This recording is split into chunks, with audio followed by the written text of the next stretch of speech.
So that's what I need, something professional like this. Yeah. Well, see, because here's the thing. Everyone can hear us talking Yeah. as though we're not on stream right now. But it gives everyone a minute. It gives everyone a minute where it's like, oh, we don't actually really have to be paying attention, but we can get into the stream right quick. That's a pretty good delay, isn't it? Well, yeah. But yeah, if anyone's actually in here, they can totally hear us. Hey, like Arthur Lopez, he's in here. But yeah, if anyone's actually in here, they can totally hear us. Hey, like.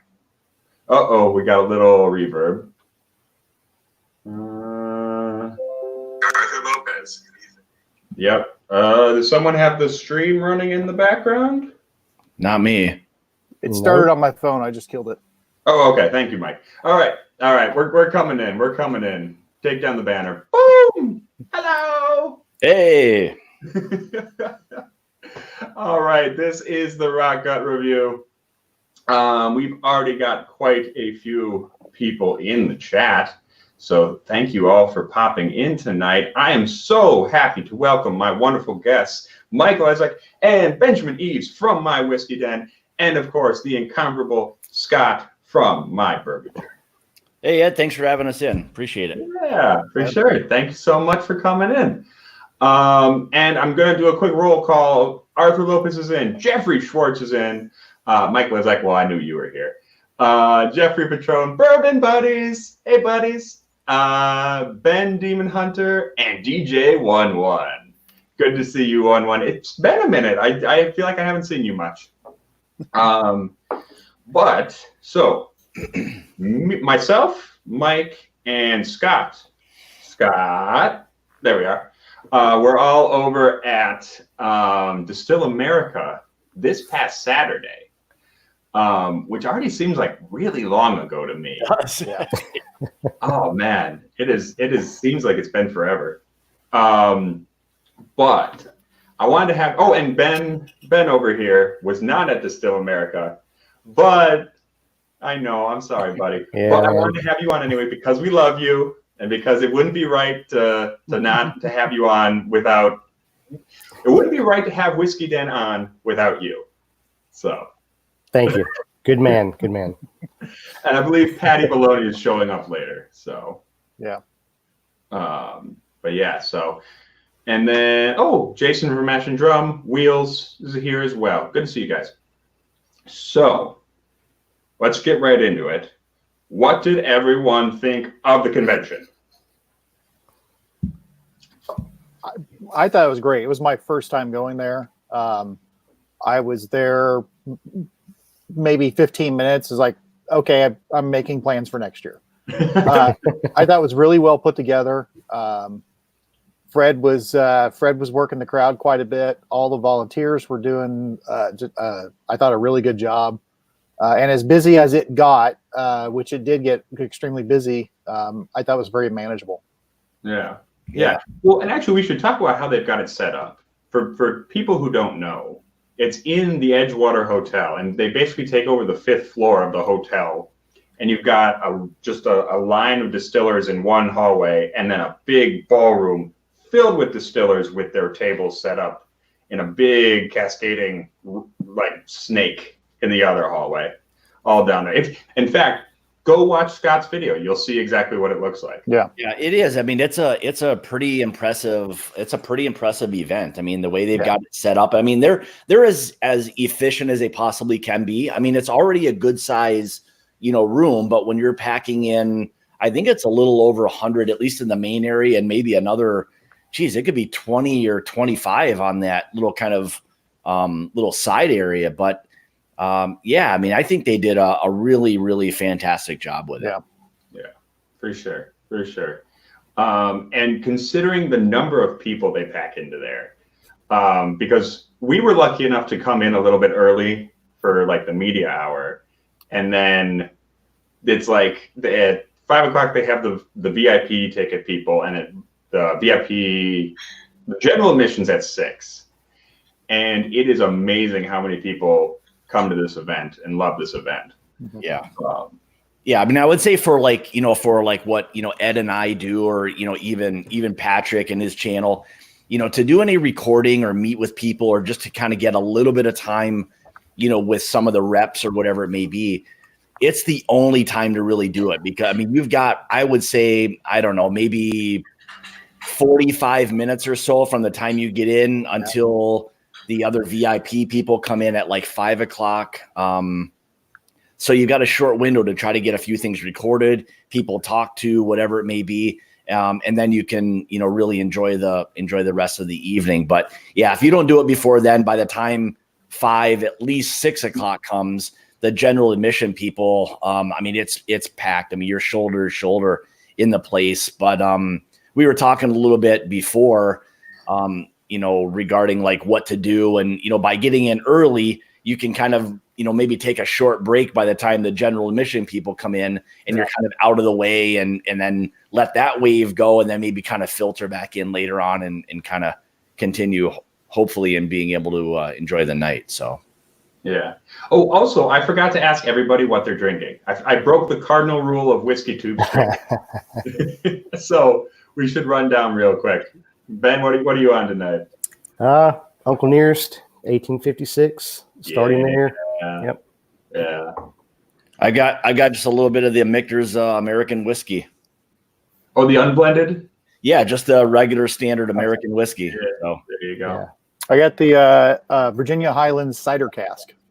Oh, nice. It's very nice. Very cool.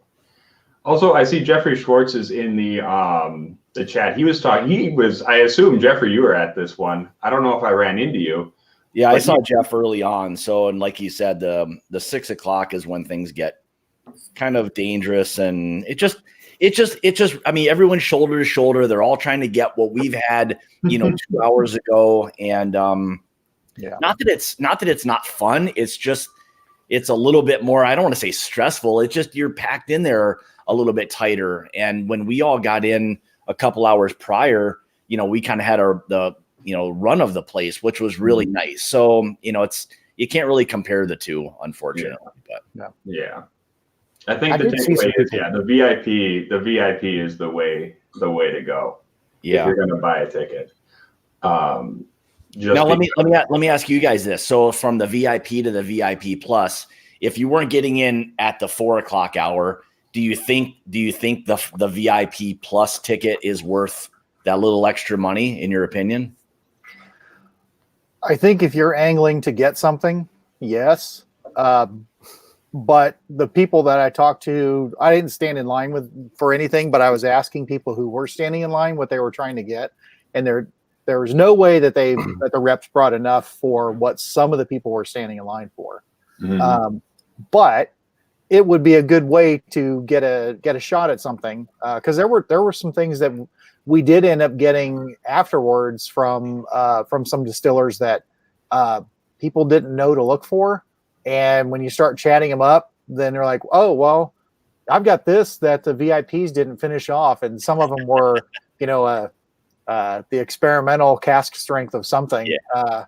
And that was really nice. Yeah, that is. I would say that's probably one of the biggest benefits is kind of asking them, hey, what do you have under the table? What are you not showing everybody? And honestly, it seems like, maybe not all of them, but a lot of them have a little extra something. And it's always that maybe a cask strength something or just a blend or whatever. So it's always really interesting to kind of see what some of these guys bring along. So we got really excited when somebody, one of the Wisconsin distilleries, they were like, well, what do you have? You bring anything that's special? And he picks up a bottle that has a Post-it note stuck to it. And we all look at each other like, this is going to be good. If there's a Post-it note stuck to this bottle, it's going to be excellent. Yeah, it was great. Anything that has a Post-it note on it, is going to be good. Well, I was going to ask, did any of you go to the Twisted Path booth and get their? So Twisted Path it's here in Milwaukee. They do a lot of rye whiskey. They had, I think it was a 100 proof or 140 proof rye single cask that they brought along. Oh, no, I didn't try it. No, I did not. Man, it was fantastic. Like I think every single one of their ryes has been fantastic, but that was fantastic. I should have put some water in that because I was having heartburn like a motherfucker as soon as I drank. Yeah, that's big boy juice right there. That's for sure. So, That's a tough one. So how many of you hit the DeMellos? Oh yeah. Because I'd love to find that. I didn't see it. The only time I even saw it, and I probably walked by it. I don't even know how many times, but I only saw it on Patrick's video. I had no idea what it even was, and I to be honest, I still don't necessarily know what it is. Is it whiskey or what is it? Distilled mead. Oh, okay. So it's all right. So it's like 100% honey something. Yeah, and he was one of the most entertaining and animated reps. Very proud of what he had. Okay. But he had a couple things with some side notes on it, and well, he had like 3 bottles that had like Sharpie, and that was how it was indicated what was on it. Yeah. And did you try the GG, Ed? I did. Yeah. We're not going to say what it is on stream, but let's just say it was flavored with a very special herb. Yes. It smelled like shit.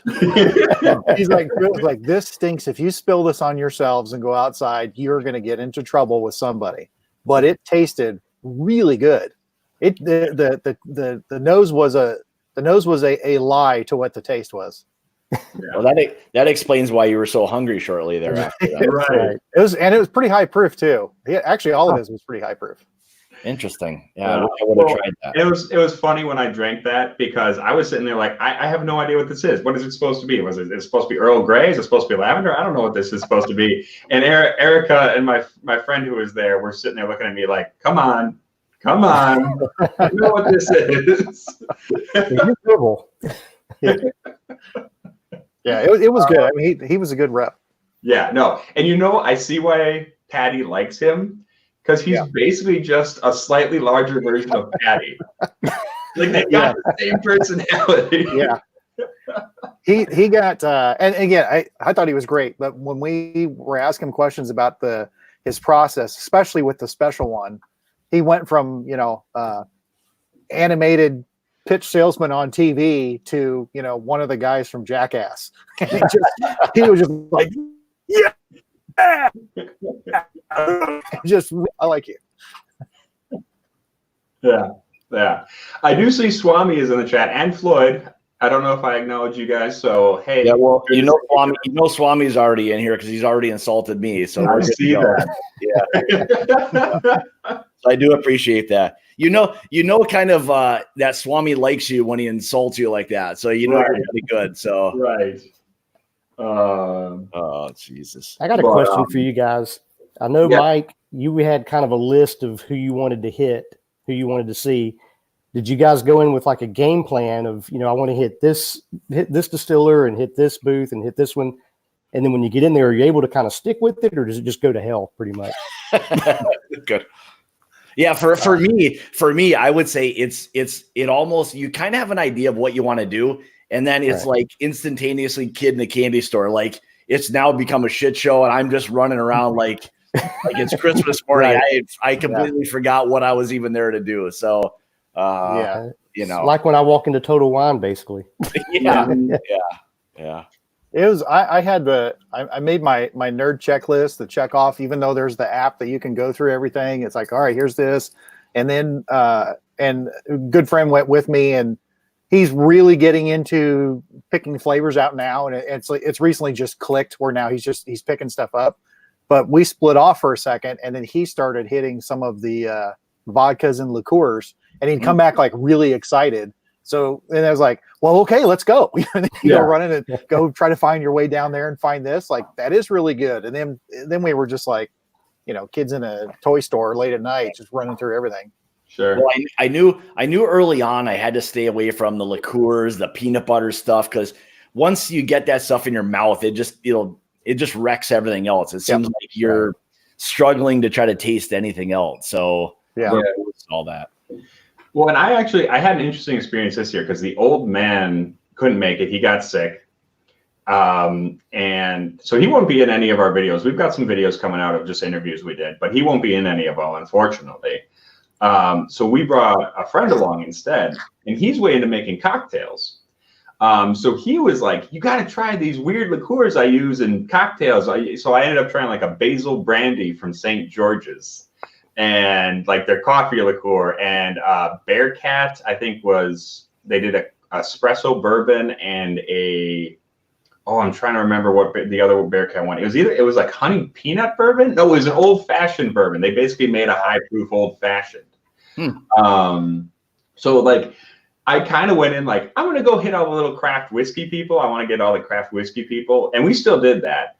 But I ended up like just doing all sorts of weird, like cocktail inspired ingredients, which was kind of fun because I think that's something we neglect on this show for sure. I know because we just drink whiskey all the time. Yeah, I think it'd be a good idea to like always to kind of like almost separate it. Take like 1 hour to do something and then kind of get maybe some of the key things and then get to the cocktail stuff or whatever it may be. And then maybe take a break. And then if you can start all over, go for it, you know? Yeah. Yeah. That's actually probably a good idea is like put the liqueurs in your like tail end of whatever you want to do. Do an hour of whiskey, then do an hour of liqueurs, take a break, come back to it. Yeah. You know, my problem with the whole thing is I have a tendency to want to just drink it so fast, you know, because you so badly want to get to the next like booth or try something. So, you know, you have to slow yourself down and we all see it. Everybody who's there, you know, you see those people who are like a deer in headlights within a short period of time. And they're starting to kind of go downhill. They haven't hit the food section yet. They need an hour prior. So. Yeah, the food does come out a little slow. It does compared to, and there was one spot for it. But one thing I did notice, so we took a break during the night and came back. We mostly hit the liqueurs and stuff after the break, and that was also there was more. Hey, there's Patrick. We ran back into Patrick and his group, and they were like, "Hey, have you guys tried this?" And we're like, "No." So we're zigzagging back and forth, and it was all liqueurs, and especially like that cantaloupe liqueur and that was stupid good. Yeah. Hello, Patty. How are you now? I'm doing good. Sorry, I was running a titch late there, but no worries. You're actually here earlier than I expected you, so hopefully you weren't waiting too long. No, just a minute or two. You were lightning fast. Also, Jeffrey Schwartz says the Bearcat is god awful. I like that old fashioned the bitters Bearcat. That one was actually fun. It's like drinking a high proof old fashioned. I kind of dug that one. Yeah, you have to be like kind of, you know, prepared for that. You know, you just have to know or understand a little bit about what it is you're gonna, you know, be drinking, kind of, you know. Yeah, you do have to prepare yourself for some of those liqueurs, especially the weird ones. Yeah, because there were some from past years, especially, and include into this year too. There have been some weird. There's been like the standard. Everyone has a bourbon. Everyone has a rye. And then everybody has something freaky that they bring. Did anyone try the horseradish one? Because I did not. My friend did, and he liked it, but not so much as a vodka. He said this would probably be excellent in a Bloody Mary. Yeah, but weird on its own. It sounds like it's home. So well, it's kind of the same thing with that jalapeno, that Dickel that they do. And I tried it, I think last year or the year before, and I was expecting something to be just horrible. And I tried it. I was like, holy shit, that was actually better than I thought it was going to be. But you start to kind of go right to like, this would be great in a Bloody Mary or whatever. I mean, it's not really something you're going to sip on, I don't think, unless you're a psycho. Yeah. Hey. That hibiscus, what was that? Hibiscus liqueur? Or it was a hibiscus vodka. I forget what it was. Yeah. Because then they'd made a old fashioned with it. Old fashioned with, man, that was good. Yeah, the old fashioned I liked better than it by itself. Yes. Yeah. And actually, I did enjoy the people who like there were people who made little cocktails at their section, which was a lot of fun. I can't remember which vodka it was, but I don't drink a lot of vodka. And the guy was like having us do wheat versus potato vodka. And like, you can actually tell the difference. And then he's like, here, try it in a cocktail. Here's how it's different in a cocktail. Here's how it's like this. Here's how it's like this. That is fun to me. That is fun when they go the extra step. That, and like you just did it. They got excited about it. Like, yeah, try this, you know, like just they're amped up about it. I'm like, all right, I'm more intrigued now. What are we getting into? Yeah, definitely. Yeah. But yeah, I should ask, what were standouts of the night? What were some favorites that you guys found? What were things you were really into? The one I was excited about, probably more because it was early on, because like at a show like that, I think your first 5 or 6 you're really going to taste. And then after that, it's like, was it good enough to go back to later on? That's kind of the way I mark it. But right away, and I didn't get to have Wollersheim's bottled and bond whiskey earlier this year. They had the cask strength version behind the table. Yeah. That was the one with the Post-it note on it. Yeah. I missed that one. Oh, dang. Yeah. Okay. Yeah, I was, and probably because I was excited because I didn't have it before, but it stuck with you a little while afterwards, and it had some interesting flavor. So that was one of the ones for me. And I'll let other people go. I guess for me, I hadn't had any of Blom's stuff up until like I haven't had their own stuff, and I guess I would say, I mean, I was really surprised as to kind of how good it really was. I didn't have high expectations, but I mean, I'm kind of really excited for what they've got. I mean, now they're shifting away from that Nodder bourbon, and they've got their own stuff, but you know, very similar to kind of like what New Riff did with OKI, where you're like, oh man, how is this going to go? And you got really good source juice. You know, how is it going to be, you know, with their on stuff? But I really, really enjoyed their rye. That was really good. And then, the company out of Baraboo, Driftless. I'll tell you what, Driftless Glens. I mean, even setting aside the fact that they're local for us, I mean, they're killing it. They've got some it's really, really good whiskey, whether they're bourbon or their rye. I really like their rye whiskey. Mm-hmm. Yeah. And their cask strength ones, or the barrel picks, are usually impressive, and they're really unique compared to some of the other barrel picks I found. Like, you can really hunt out some different stuff from them. For sure. Yeah. Mike, what about you? What were you liking? I was the Blom brothers, because I haven't seen it around me, and that was really nice to try. They were very nice, and they had they were one that had a bottle that the VIPs did not finish, and it was a cask strength. That was really nice. I was really actually surprised. I tried the Koval oat whiskey. That was really nice. I mean, I like that a lot. It's like this is pretty good. And I was really surprised there's not a lot of people at the Koval table. But it was interesting. Yeah, it was a very interesting flavor. I mean, I would guess it's a little different, but not really. You don't really think of it. Oh yeah, this is clearly an oat whiskey, because, you know, like I could compare that to anything. But it's pretty good stuff. Yeah. I do like that oat, because we had the Koval millet, and then I had the millet, and I think Erica had the oat, and then we traded. The oat is it's sweet, but it's very oily compared to a corn-based whiskey. Yeah. It's really it's pillowy, I think, as the beer guys say. And then that millet is it's like a sweeter rye. It's like a less punchy rye almost, because it's just peppery enough to have a little bit, and then just a little bit of spice, and then but not enough to really overwhelm you, I feel. When I had the millet, I was trying to remember. I compared it to the bourbon, because I know the millet's in there, and in the bourbon I get like either a little light mango or like a little tropical note in it, just for like a little bit. When I had the millet, I was like, oh, there it is. That's exactly what I thought it was. Just because you don't get that in anything else, and I don't get like a tropical fruit flavor except for in some other like scotches. Rarely in a bourbon do I get like like a mango-y tropical flavor. I mean, lemons and oranges and stuff, but the millet, I liked it, but some of those it's really hard to enjoy it, I think, when you've been having a lot of other things on there. And there's, you know, for me, there's some whiskeys that I can have it, but if I have it when having something else, it really gets lost, just because it's either so subtle, or there's something about it that just gets overwhelmed. and that millet was one. I mean, I thought it was really interesting, but I'd really like to have it all by itself just to see what it's like. Yeah.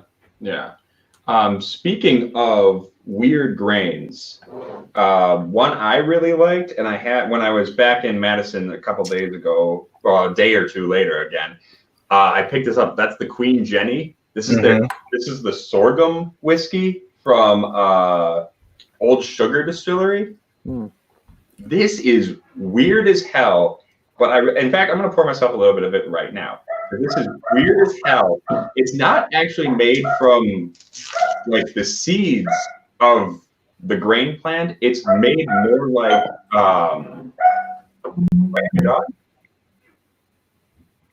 I don't have one, so. Oh, okay, weird. All right, I'm just going crazy. But I thought I heard that too. I heard it too.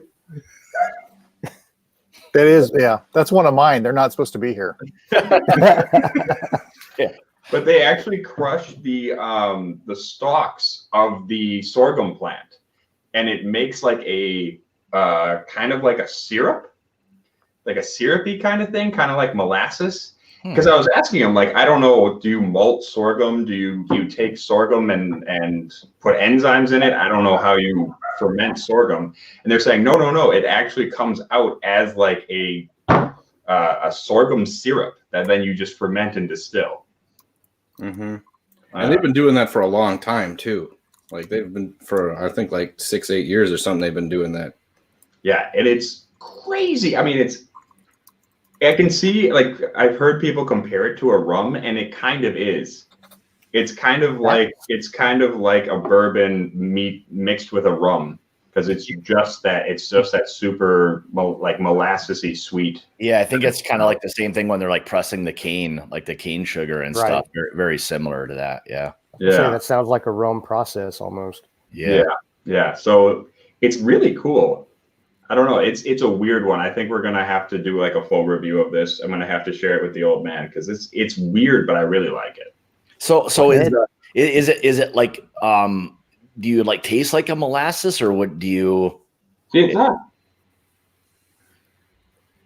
But you see, it's not bittersweet like a molasses. I would actually, the taste is actually more similar to like, it's hard to explain, but it reminds me of like a Highland Scotch mixed with just a little bit of like a spicy rye.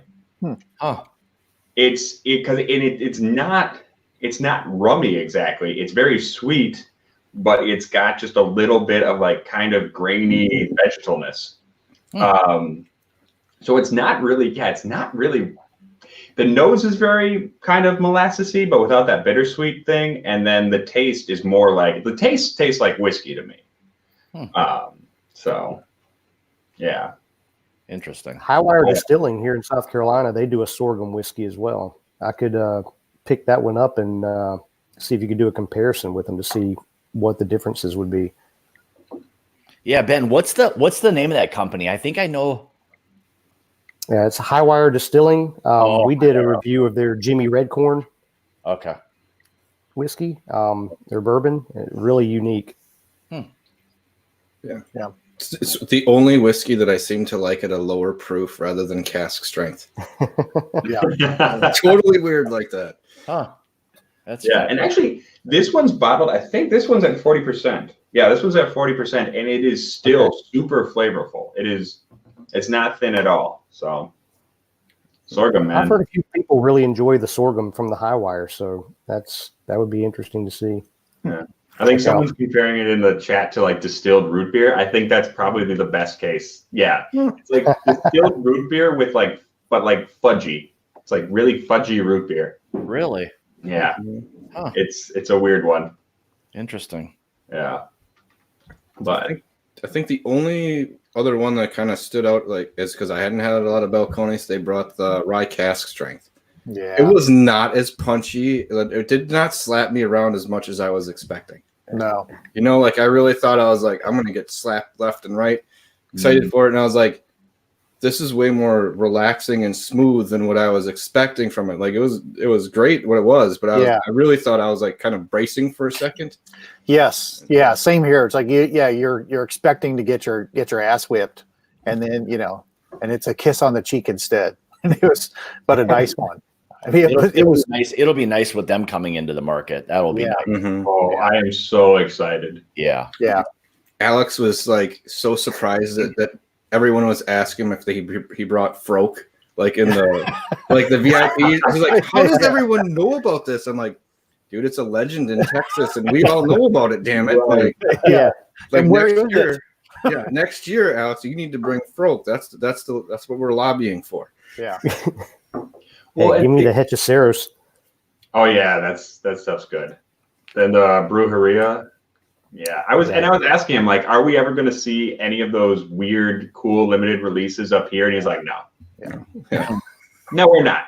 But like, he was like, maybe someday we're going to see a bottle. But I'm like, no. Yeah. You can do the translation to that. So yeah. If I Texas bring it is up, going to be like Canada, keeping all the good shit to themselves. Exactly. So what were you guys? I guess either I don't want to say like not happy with, but what was your kind of something that maybe you built it up a little bit that you ultimately kind of let you down and you weren't so excited about? Kentucky Whiskey Center Will. Good to have you in the chat, buddy. See you later. Yeah, that was my answer. The Kentucky Owl rye. I hadn't had it. I tried both of them. I had already had the confiscated, but it was a bit lackluster. It's kind of like the first time you have like Pappy 15. When I got a bottle, you're expecting more out of it just because of all the hype, and you get it and you're like, that's nice. It's $75 nice. It's not $200 nice, but yeah. Well, that's the issue with that. Like you said, it's good, but yeah, it's not a $200 rye. $200, you're getting into kind of, it really has to be a pretty special whiskey for the most part at $200. Yeah. I think a lot of us have had a $200 whiskey that we know, like, all right, I would have no problem paying $200 for that. And, like I know by us or by me, like there's a Costco, they've got confiscated. And it's like $130. I'm like, there's no way I'm paying $130 for that. No way. You're getting $200. You're getting close to like a Glengoyne 21. I'm like, where am I going to spend the money? Right. Yeah. Well, I think the problem with rye for me is that it has a very high floor. Like it's got a pretty high ceiling in terms of how good it can get, but it also has a very high floor. Like it's not going to get that much worse. You can have a really, really crappy underaged bourbon, but for me, an underaged young rye is awesome. I'll drink the crap out of that. Well, and I think part of the problem is that, their ryes are have a pretty good age to them. So they're probably not cheap, first off, and they're putting a premium with the Kentucky Owl name. So just all of that combined, they're really, they're kind of hitting the market, running with that big price tag. And it sure seems like people are buying it because they just keep pumping the stuff out, Well, I think it's also the same problem you run into with Whistle Pig releases, is that they're marking it up because of the branding to a certain extent. And because they do have some very old ryes in there, I just think that for my taste, those older ryes are never going to bring the heat. Yep. That makes it worth the money. Quite like when I can buy a whole bunch of little craft ryes for a tenth of the price. Yep. Well, like Jeff said in here, that in his opinion, the Kentucky Owl Rye Batch 1 was the best.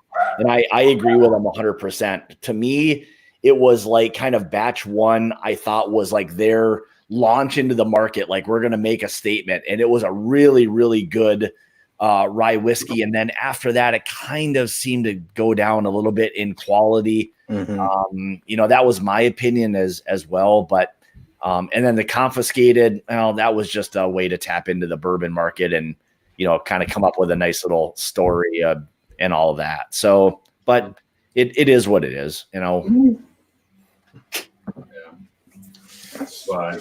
I don't think I had anything disappointing. I The one thing I was surprised by, though, is I tried the Balcones pot still bourbon next to their single malt, thinking, like, I've had their single malt a million times. I'm like, yeah, I know this. I'm just going to have it because I love it, blah, blah, blah. It's so good. It's going to beat the crap out of this pot still bourbon. And then the pot still bourbon was so much better. I don't know. That thing is amazing. And I'm with you on that. Yeah. It's just, and especially for the price, it's about half the price. Yeah, it punches pretty high above its weight. Yeah. And I think most of the Texas whiskeys are pot still, correct? Yeah, the vast majority of them. Yeah, that's what I thought. well, because There's a couple hybrids. Yeah, Iron Root's doing all alembic, aren't they? Because they're doing it brandy style. Mm-hmm. And then obviously Balcones. I don't know about, like, there's a couple small ones. I don't know about like Banner and them who are doing like wheat whiskey, but yeah, they're taking their time with it. It's pretty impressive. Iron Root, I think they're doing everything. What aren't they doing? Yeah. I know, right? So Those gingers are hitting it out of the park. yeah, they are. Yeah. They are. Yeah. They are. What was something other than whiskey? Was there anything out there that like caught your attention that like, damn, this was impressive? Because I know the one I found that was a vodka. Tell us, don't tease us. You can. It was the Hanger One vodka citron. Yeah, that one I had was really good, and my wife even had it, and her grandma was Grandma on the Rocks. She said, she looked at me, she's like, oh, I could be Grandma on the Rocks. And I was like, she's like, it's warm and I could drink it straight. I'm like, oh, well, let's find out what this is. Let's go over to this booth. And I had it. I was like, oh, son of a bitch, this is delicious. Yeah. So that was we tried a couple of the other vodkas, not nice, but not a home run. That one, I was like, that is really good. So I didn't know if anyone else tasted something that was like surprising, like left field type of thing. Oh man, I'm trying to think. I think it was. I'm trying to remember what the heck their name was. It was something like Dorden or Dordum. Did you guys hit that booth at all? I don't remember. Gosh darn. Okay, keep talking. I'm gonna look them up. I'm gonna look them up in the hour. Yeah, I mean, honestly, other than like a couple of like the cocktail things that they were doing, I didn't have anything except whiskey. I didn't try. I just never knew when I was gonna stop, so I didn't want to like have. I know Patrick, he was enjoying spritzers and stuff most of the night. I saw him over there at the spritzer booth or whatever it was, tried a couple of those bubblies or whatever they were, but. They were non-carbonated White Claws, basically. Yeah, that's what they were. The wife was like trying them, and I'm walking around. You handed me some, I'll see what I think. That's what the night's about. And like you guys said, like what is it, like about 6 o'clock when everyone gets let in? That's when Sherry and I are like, and I'm at that point too. I'm like, I need to take a walk, maybe get a snack, go up to the room, drop off the camera, some other stuff like that. Come back down when the line for food is not as big, but get a little bit of food in me, and then I can come back. But I'll try all sorts of crazy stuff. Yeah, there were a lot of different things. I just never did because I never knew. I knew I had kind of a shorter window, so I didn't want to like kind of goof anything up and try something that was gonna like. The early on, a lady was like, I forget what the company was. It was something relatively local. But she wanted me to try their vermouth, and I wish I would have. I mean, I like Manhattans, but it was so early on that I knew if I would have tried it, it would have been like I'd have had like I don't know how much water just to try to get rid of that flavor. Yeah. So there was a kombucha drink. No. Oh yeah, that's. I took half of it, and I was like, she had walked away from the table, and I was like, no. I'm like, that's just. I did try the kombucha drink. The kombucha, there was a kombucha vodka lemonade, which not for me. I don't know, not for me. But there was this funky, weird blueberry thing that was like it was like drinking blueberries and yard waste in a good way. Wow. I wouldn't think you'd mention blueberries and yard waste and then like and then still mix in like it was still good after that. It was still good though. It was still This good. explains a lot. Ed. Brought it all together. You know when you don't know as if a it's a kid. blueberry or something else on the ground. Also, I did find which distillery it was. It was. It sounds like if you stepped on a couple of blueberries and then licked the bottom of your boot, Yeah. Right. Dad, it was still good. It's still That's not bad. That's all right. But Dourdin, I think that's how you pronounce it. It's Dourdin. Dourdin. They don't have a whiskey out yet, but they do have a rum. Like it's a rum infused with cherry juice, like Wisconsin cherry juice, which was fantastic. It's not something I could just drink on its own because it's like very, very, very cherry. And then they had an immature brandy. They had it was like a 6-week-old brandy that I went into thinking this is going to taste like crap. And it was very good. I don't drink a whole lot of brandy usually, but that one, it's very young and light and fresh and blah, blah, blah. But it tastes like they're doing something good there. I think if they give it a little more time, it's going to be really awesome. So. Was there something you guys didn't get to try that you were walked away disappointed? Like, man, I wish I would have gotten to that table or gotten to try that particular spirit. I know. I thought there was something that Luxro. I thought they just released something, and I thought they had something over there that like new-ish like stuff that they're just pumping out now that I wanted to try, but I never did. I don't know if they did have it. I was hoping that maybe they would have some of their new. It's like 3 or 4 different types of either bourbon, whiskey, or something that was finished or whatever it may be, but. I never even got to the booth, so I don't know if they had it or not.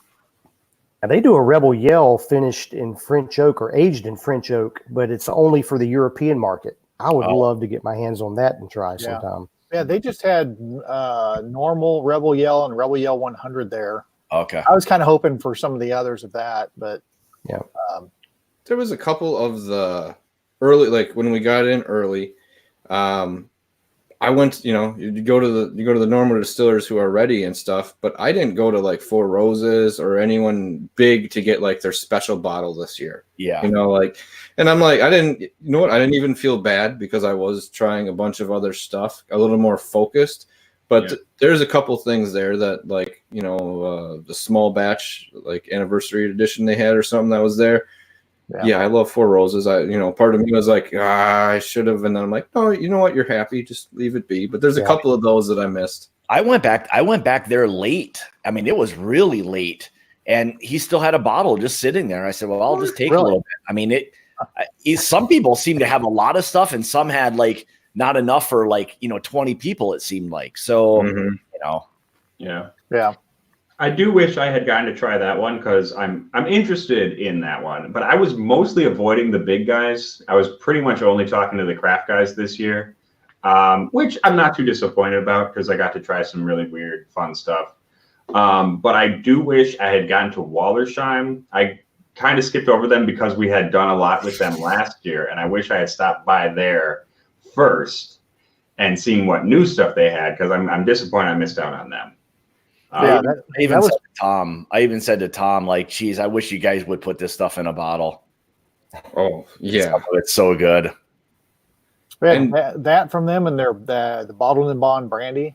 Yeah, just because no one else has really done that. I mean, one other place did that, but it's basically they're trying, since they started as a winery, kind of vintaging the brandy. And I thought that was a neat kind of ploy or tool to work with it. Yeah, and that being so big here. Sorry, Mike, I didn't mean to cut you off. Oh yeah, no, that was pretty good. That was definitely the best brandy that I had. Yeah, really, essentially that like kind of if you're talking about like the cask strength one that they have, I guess it's very similar to like what a good cognac would be, basically. Mm-hmm. So yeah, and I love talking to them because they do that sweet mash over there with other whiskey that I'm very impressed with. I wish we had taken some more time, but we were running around because we had like Old Sugar and Crooked Waters and all these new guys, and we were spending a lot of time talking to them. But, you know, whatever. You can't. That's the problem. You can't do everything. You do have to make choices. Yeah.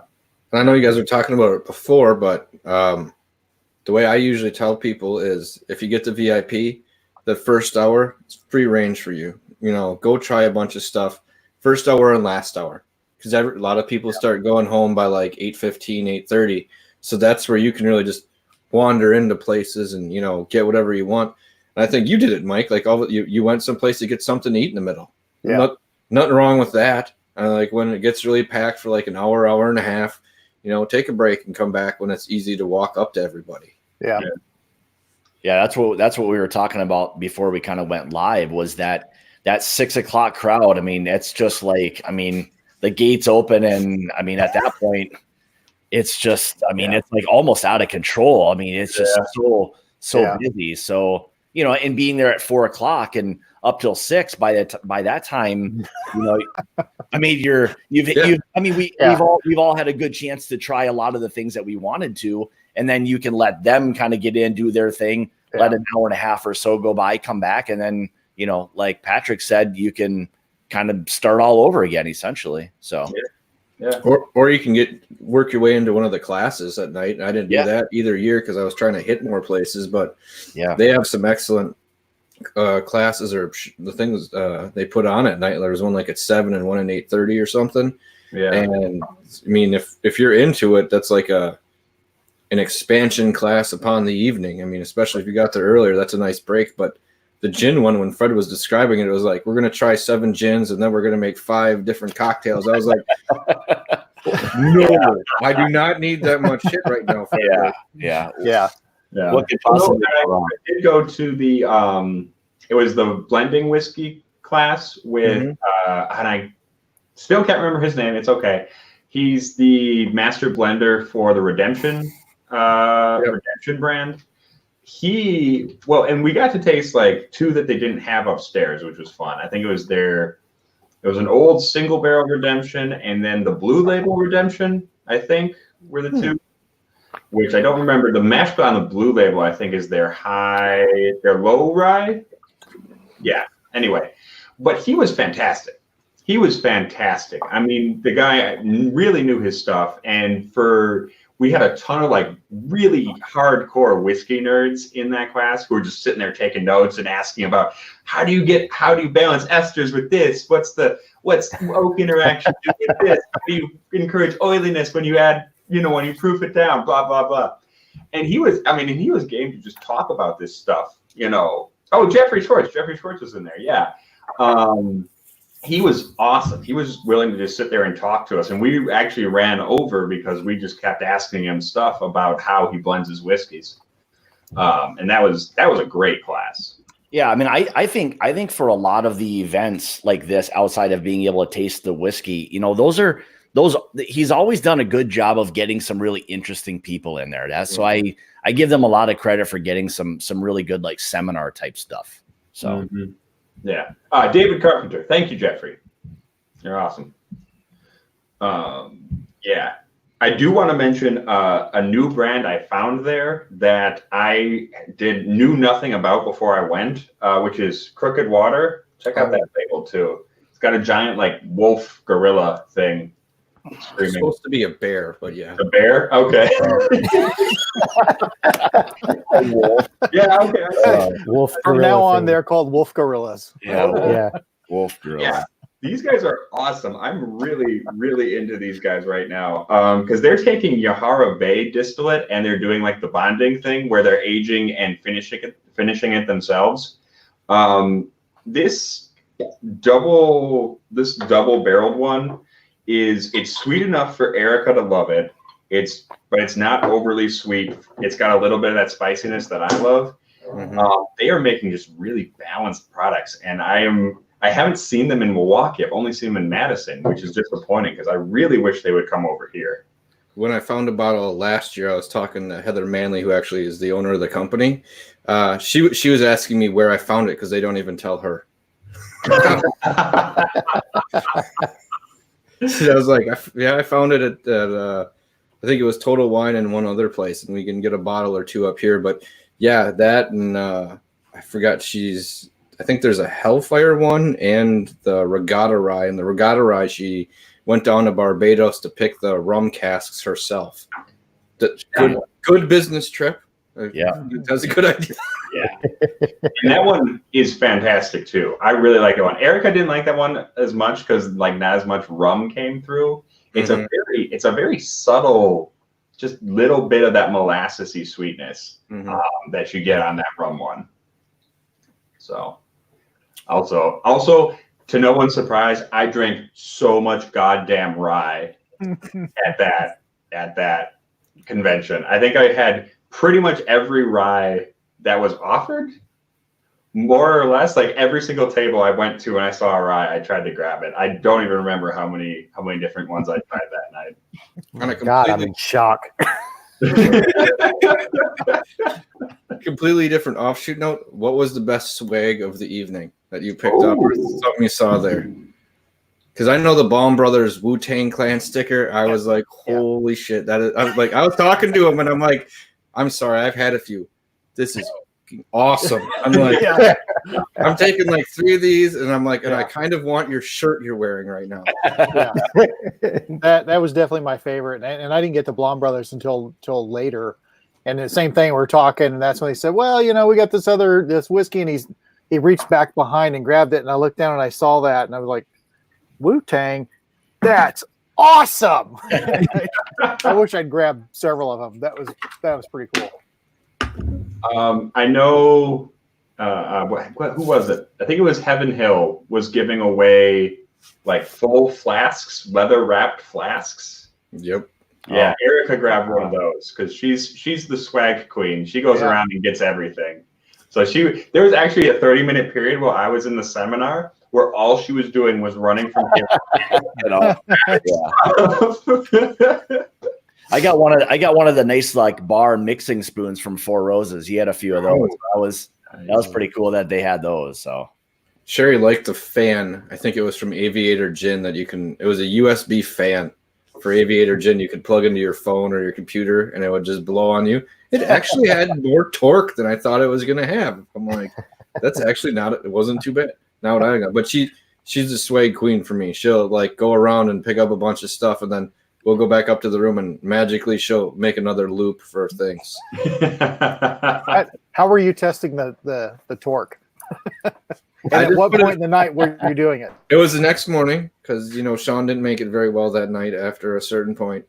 Next morning it worked fine. I mean, not like I don't know when you'd really use it, but I mean, it was unique compared to a lot of the other stuff. But yeah. All right, Dad, I got to jump off. I got to get ready for my little live stream. Yes, absolutely. So you are going live in like 8 minutes. So we will pop off in 8 minutes, and we'll all come over to your channel and say hello. Yeah, I appreciate that. Well, thanks for having me on tonight. This was fun. It was good chatting with you guys. Yeah, you too. It was awesome seeing you there too, Scott. All right, sounds good. Thanks. Cheers, Scott. See you guys. Thanks. Cheers. Oh my God, I'm so much bigger. Did you guys get the smoked Driftless Glen? Which one was that? The smoked? No, I didn't. I heard smoke, and I'm like, huh? It was so good. It was so good. It was mesquite and cherry wood smoked, and it was. I heard about it, but I didn't know they brought that thing. Yes, they did. We were saying it tastes like crispy bacon. Like it actually tastes like crispy. The adjective crispy. So now the big disappointment bomb just dropped. Yeah. And Jeff agrees too. He said it was fantastic. That's the one that hurts me because I didn't even know they brought that one. I had heard about it before and heard great things. So the question is, how can we get it?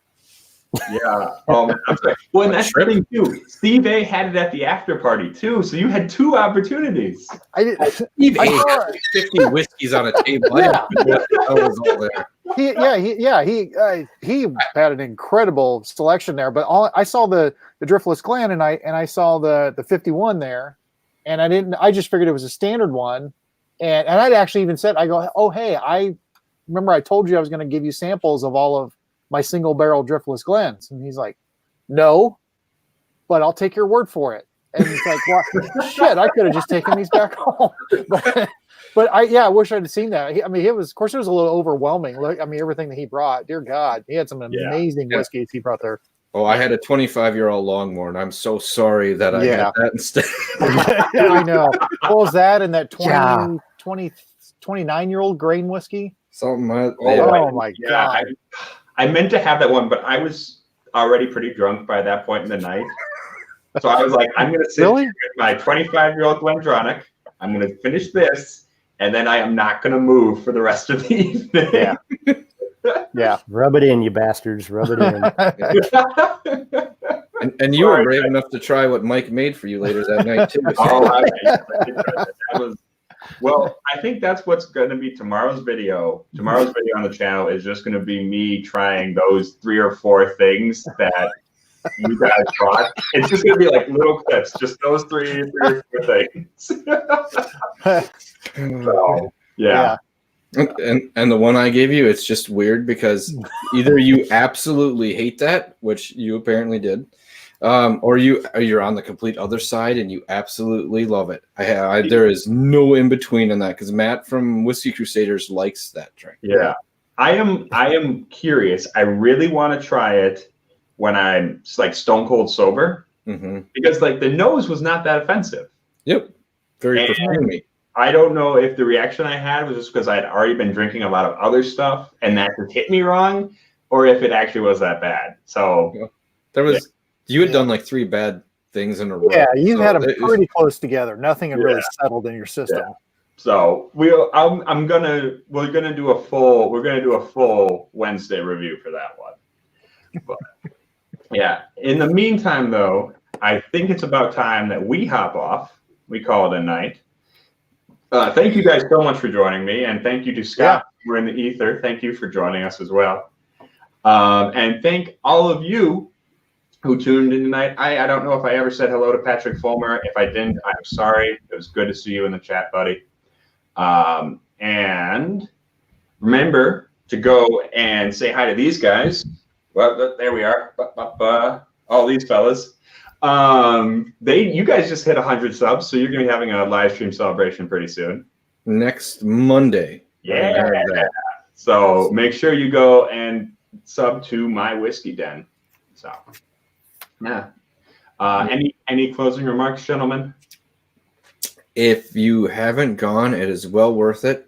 And I so desperately want to keep my VIP status that I'm not even going to tell you when those tickets go on sale. Sometime in January. No. January 35th. Yeah.